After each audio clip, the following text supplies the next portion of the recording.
It was still dark outside when I woke up to a scream that sliced straight through my chest. I jerked up in bed, my heart pounding like I'd been ripped out of a nightmare. But the sound wasn't in my dream. It was coming from outside my window. I threw off the blanket and rushed to the door. Cold spring air slapped me awake the second I stepped onto the porch. The wooden boards were damp with morning dew, and the sky was just starting to turn pale blue over the black tree line. For a moment, I didn't see anything. Then I heard it again, a thin, desperate scream, but softer this time, more like a high-pitched whine. I stepped forward, my bare feet stinging against the cold wood. And that's when I saw them. 5 tiny bodies were huddled together against the porch railing. At first, I thought someone dumped kittens here. But as I got closer, my stomach twisted. These weren't kittens. Their ears were tipped with black tufts. Their paws were too large, their eyes too wild. 5 lynx cubs, all of them shivering, their fur clumped with mud and pine needles, their eyes dull with exhaustion and fear. One of them tried to stand and let out a dry cough instead. Another crawled on top of its siblings, pressing deeper into the pile as if trying to disappear. Their ribs poked through their fur. I could see how little strength they had left. My first thought was to call for help. But at 5 in the morning, I knew no one would pick up. Besides, I didn't even know who to call for something like this. I crouched down slowly. Hey, it's okay. My voice came out rough with sleep and shock. They all flinched at once, their ears flattening, their bodies tightening together into a single trembling mass. I stayed there for a minute, breathing with them, feeling the cold seeping up into my legs. Then I stood up and went back inside. I grabbed an old wool blanket from the couch and stepped back onto the porch. Carefully, I draped it over them. They hissed and squeaked, tiny claws flashing in warning, but they were too weak to run. I backed away and went to the kitchen. My hands were shaking so hard I could barely hold the kettle under the tap. I made warm water with a bit of sugar stirred in, hoping it would help. I didn't know if lynx cubs could drink it, but I knew they needed something fast. When I went back outside with a shallow bowl, they hadn't moved. I set it down near them and stepped back, sitting on the porch steps, trying to breathe. The morning birds were starting to sing in the trees. Everything felt so normal except for the 5 dying babies on my porch. One of them lifted its head. Its eyes were the palest blue I'd ever seen. For a second, it just stared at me, unblinking. Then it pressed its nose into the edge of the bowl, lapped once, twice, and collapsed against its siblings. That was when I started crying. Silent, shaking tears. Because I didn't know what to do. Because someone had left them here to die, and I was just one man in the middle of nowhere, with no plan, no knowledge, and no idea how to keep 5 lynx cubs alive through the night. I sat there until the sun rose fully over the trees. Then I gathered what courage I had left and lifted them, one by one, into the blanket. They were so light it felt like holding bundles of dry grass. I brought them inside and laid them in front of the old wood stove. They stayed curled together, eyes half closed, breathing in shallow, tired gasps. I lit the stove and fed it pine logs until the room glowed with warmth. Then I sat there on the floor with my back against the couch, watching them. The sun poured through the windows, catching on their fur, turning it golden and soft. But in that moment, all I saw was death lingering around them like a silent shadow. I didn't sleep that night or the next. Every time one of them coughed or shifted, my chest clenched. Every hour felt like a countdown I didn't know how to stop. I kept thinking, why my porch? Why me? But there were no answers, only the quiet sounds of 5 tiny lynx cubs breathing weakly in the dark. The morning after finding the cubs, I woke up sore and cold on the living room floor. They were still there, curled into a tight ball in front of the stove. For a second, I let myself think it had all been a dream. But then one of them coughed, a weak little bark, and reality slammed back into me. I made coffee with shaking hands. I kept glancing at them, half expecting them to vanish. I needed to call someone. Anyone. I grabbed my phone and scrolled through numbers until I found the local wildlife service. A tired voice answered. Morning. Wildlife Rescue. This is Robert. Hi. I woke up this morning and found 5 lynx cubs on my porch. Silence. 5. Did you say lynx cubs? Yeah. They're tiny. Maybe a few weeks old. They look sick. I don't know what to do. Stay there. Don't feed them anything yet. Where are you located? I gave him my address. He said someone would call me back soon. I hung up and sat staring at the cubs. One was licking the side of its sibling's face, too tired to do more than flick its ear when I moved. An hour later, my phone rang. A woman's voice this time, calm but hurried. "Sir, I'm with the wildlife rescue team. I'm sorry to tell you this, but we received a report yesterday of an adult lynx found dead near the old logging road. Likely their mother.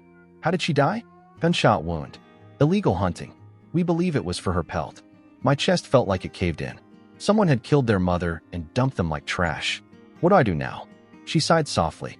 "They're too young to survive alone. We're at capacity here, but if you're willing, you could keep them for a few days while we arrange transport to the rehabilitation center. We can send formula and instructions today." I didn't even think before answering. "Yes, whatever they need.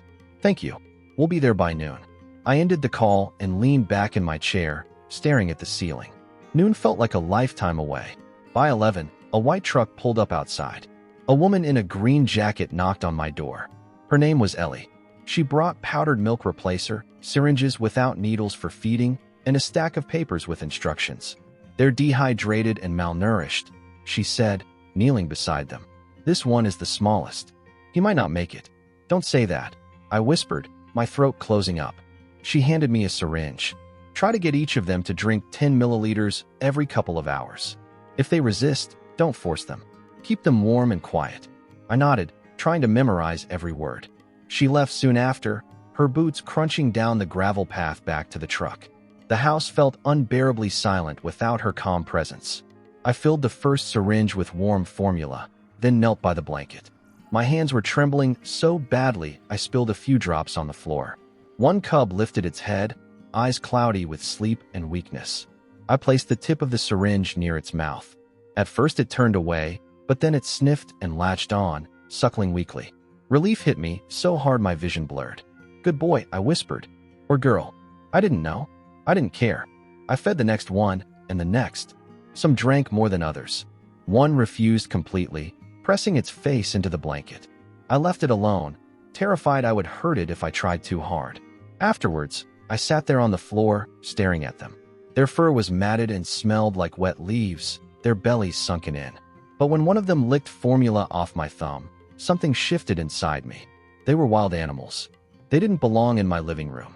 But in that moment, with their tiny bodies pressed against the blanket for warmth, they felt like mine. I knew this wouldn't end well. I knew not all of them would survive. But as the afternoon sun slid across the floorboards, I promised them, out loud, I'd do whatever I could, even if it broke me. A week passed like a blur of sleepless nights and quiet mornings filled with the sounds of 5 little lynx cubs learning to breathe again. Every day I woke up before dawn to warm their formula, feed them one by one, clean their fur with a damp cloth, and sit with them in front of the stove while they slept. I barely remembered to eat. I didn't leave the house except to chop firewood and bring it inside. They were stronger now. Their eyes had cleared. Their ears twitched at every noise, and their mews grew louder each day. Sometimes, they tried to bat at each other with clumsy paws, rolling over in slow, sleepy wrestling matches that always ended with them piled up together, snoring softly. But the stronger they got, the more restless they became. By the 7th day, one of them, the largest cub with thick gray fur and bright blue eyes, started pacing along the edge of the blanket, staring at the window like he knew what waited out there. That evening, after feeding them, I sat on the porch steps with a cup of coffee gone cold in my hand. The sunset lit the tops of the trees in glowing gold. I knew they couldn't stay here. They were wild animals. Keeping them was wrong. It was selfish. I pulled out my phone and started searching. Lynx rehabilitation. Wildlife release programs. Anything. After an hour of reading articles and outdated websites, I found a program run by a wildlife rehabilitation center 300 miles north. They specialized in raising orphan lynx cubs until they were strong enough to hunt on their own. Their website was filled with photos of healthy lynxes running through snowy forests, their eyes bright and alive. I called the number listed. A man answered. His voice was calm and slow, like he'd seen everything before. "We can take them," he said, "but you'll have to bring them here yourself. Our transport team is on assignment for another week." 300 miles. Nearly a 6-hour drive one way. My chest tightened at the thought of letting them go. I looked back through the window. They were curled together in a tight ball of spotted fur and twitching ears. "When can I come?" "The sooner, the better," he replied. They're old enough now to start learning to hunt. That night, I couldn't sleep. I lay on the floor beside them, listening to their tiny snores, feeling the heat of their bodies radiating through the blanket. Every time one of them shifted, my heart ached with a pain I didn't understand. I thought about driving them away, handing them off to strangers. It felt like betrayal. Around 3 in the morning, I heard a soft, wheezing noise. I sat up so fast my neck cracked. One cub was lying away from the others, his sides heaving with each shallow breath. I crawled closer, panic slamming into my chest. Hey, little guy, what's wrong?" He didn't respond. His eyes were half closed, his mouth slightly open. I grabbed the syringe with warm formula and tried to feed him. He didn't move. I pressed the tip gently to his lips, but he just let it drip out onto the blanket.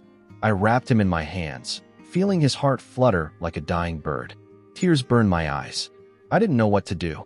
I was just a man in a cabin with no medical training, no supplies, no knowledge of how to save a wild animal.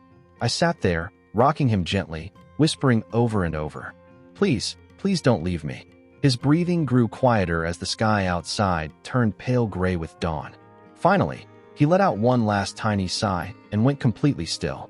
I held him against my chest, feeling the warmth fade from his body. The others slept on, unaware that their brother was gone. I didn't move for hours. I just sat there, my back against the stove, the dead cub cradled in my hands like something precious I'd lost before I even knew how much I loved it. When the sun rose, I buried him under the oak tree behind the cabin. I dug with my bare hands until the dirt turned my nails black and my skin raw. I laid him in the hole, wrapped in a torn piece of the blanket he'd slept on. Afterwards, I sat by his grave, staring at the damp earth. The other cubs watched me through the window, their eyes bright and empty of understanding. I knew then what I had to do. I had to let them go, before any more of them slipped away in the dark while I sat helpless and useless. I packed the remaining 4 cubs into a large dog crate lined with every clean towel I could find in the house. My hands were shaking so badly I could barely fold the towels right. Each cub let out a quiet growl or hiss as I picked them up, but none of them had the energy to fight me. They were heavier now, stronger than when I first found them, but still so small compared to what they should be. It was almost evening when I loaded the crate into the back of my old truck. The metal rattled against the bed as I slid it in. I paused, catching my breath. The cubs were pressed against each other, eyes wide and glassy with fear. Their ears twitched at every little sound. A distant woodpecker, the crunch of gravel under my boots, the thud of the truck door closing. Before starting the engine, I stood there for a moment, staring at the crate. The setting sun lit their fur in gold. My cabin stood behind me, dark windows reflecting the trees. I wondered if they would remember this place. I wondered if they would remember me. I forced myself to turn away and climb into the driver's seat. The first hour passed in silence except for the hum of tires on old roads. I kept glancing in the rearview mirror, making sure the crate was still there, that they were still breathing. Every time I saw their pale blue eyes staring back at me, my chest twisted tighter. Soon the dirt road turned into cracked asphalt. The sky darkened fast, deep blue melting into black. The headlights cut tunnels through endless pine trees. I turned on the radio to keep myself awake, but every song felt like an insult to what was happening. I turned it off after a few minutes and let the silence fill the truck. Around midnight, flashing red and blue lights filled my mirrors. My chest clenched so hard I almost drove off the road. I pulled over to the shoulder, gravel crunching under the tires. My hands were shaking on the wheel as a police cruiser stopped behind me. The officer's door opened and closed with a hollow thud. "Evening, sir. Where are you headed tonight?" I forced myself to breathe. "To the Wildlife Rehabilitation Center up north. I'm taking lynx cubs there." He leaned down, shining his flashlight into the cab, then into the back. His eyes narrowed when he saw the crate.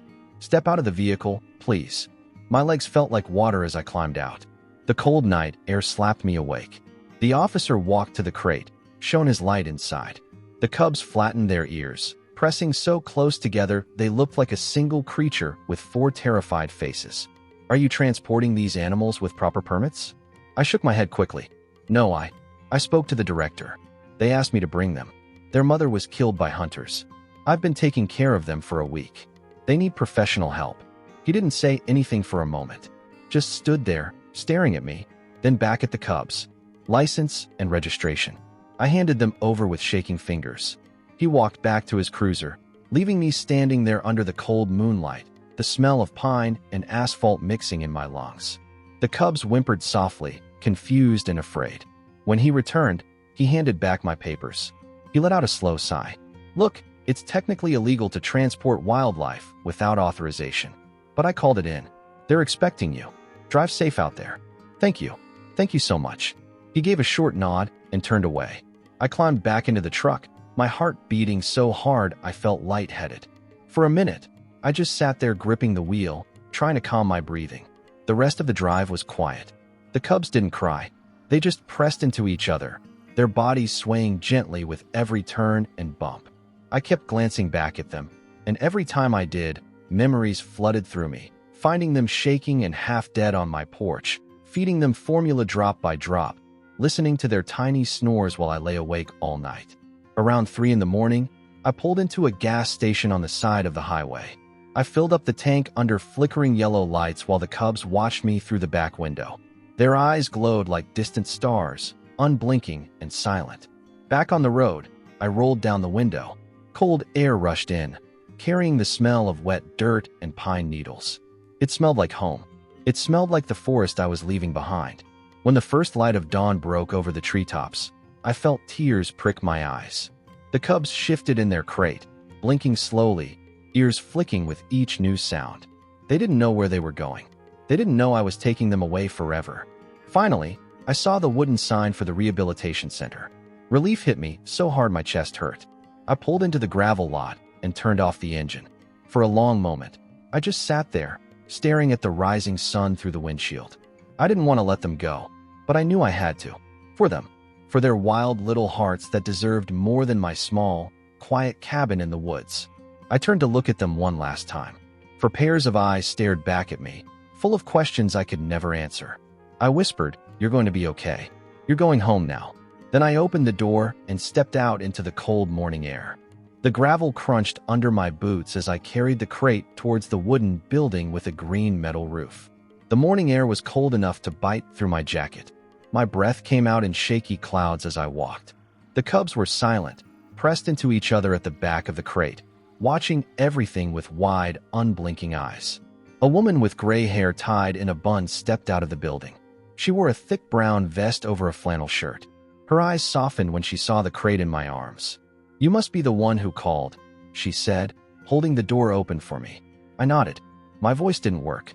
I carried the crate into a warm room that smelled like pine shavings and clean straw.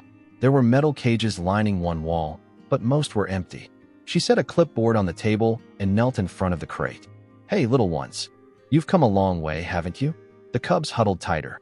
One let out a soft growl, too tired to sound threatening. She looked up at me. "You can set them down here. We'll check them over and move them to the nursery enclosure soon." I lowered the crate gently onto the floor. My hands didn't want to let go. I felt them trembling against the metal handle. "Would it be all right if I stayed for a while?" "Of course. You brought them here. You should see where they'll be." She opened the crate door. The cubs didn't move at first.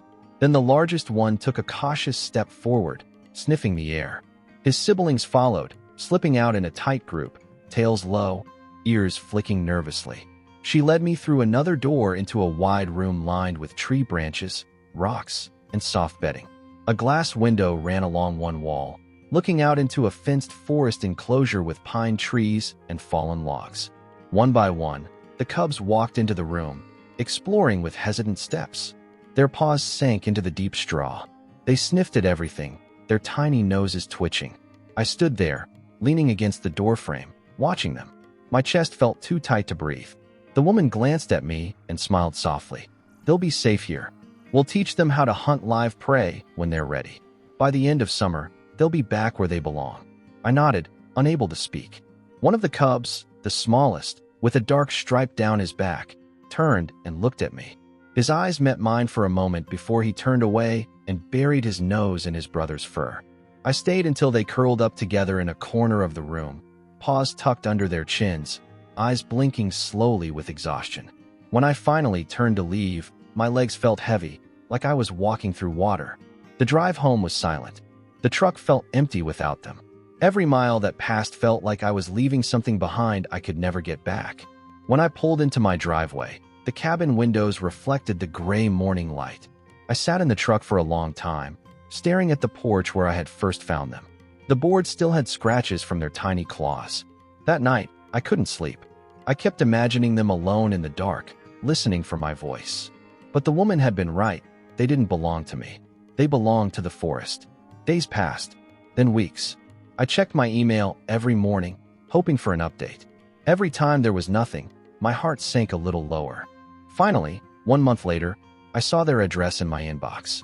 My hands shook as I clicked it open. A single line of text appeared above a photo. Released today. Healthy, strong, and ready.